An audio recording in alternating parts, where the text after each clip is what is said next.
खड़गे साहब, thank you very much कि आपको टाइम मिला और आपने भारत की नेशनल सिक्योरिटी के बारे में सोचा, कहूंगा कि एलएसी के बारे में सोचा, चाइना के सो कॉल्ड आपका जो ब्लेम है इंट्रूजन का, उसके बारे में सोचा। दुख इस बात का है कि आप जमीन के ऊपर शायद ना तो कोई नॉलेज रखते हैं, ना आपने लेने की कोशिश करी है।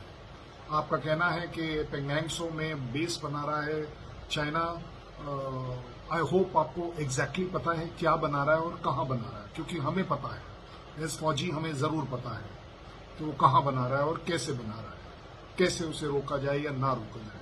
लेकिन फिर भी आपने एक ब्लेम किया है कि 2020 तक 2020 में जो जमीन हमारे पास थी, हमारे कब्जे में थी, आपने वर्ड इस्तेमाल किया है, उसके ऊपर बना रहा है। मैं चैलेंज करता हूं खड़गे साहब, आप इसको प्रूव कर दीजिए कि 2020 में जिस जमीन को इंडियन आर्मी ऑक्यूपाई कर रही थी, उसके ऊपर उसने बना लिया है। मैं आपके सामने कमिट करता हूं कि मैं अपनी पेंशन छोड़ दूंगा।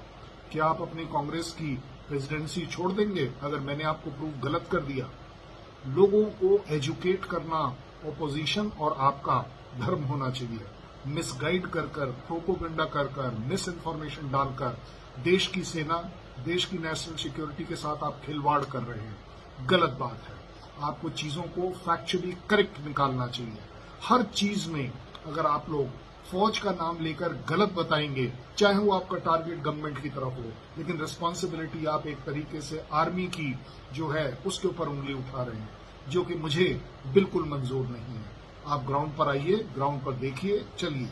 यस, इंट्रूजन नहीं हो रहे हैं, ये मैं आपको चैलेंज करता हूं। 2020 की किसी भी जमीन पर, 1 इंच जमीन पर भी अगर इंडियन आर्मी को धकेल कर अगर चाइना ने किसी भी तरह का कोई कब्जा किया है या कोई बड़ा इंफ्रास्ट्रक्चर खड़ा किया है, तो मैं आपके साथ चलने को तैयार हूं।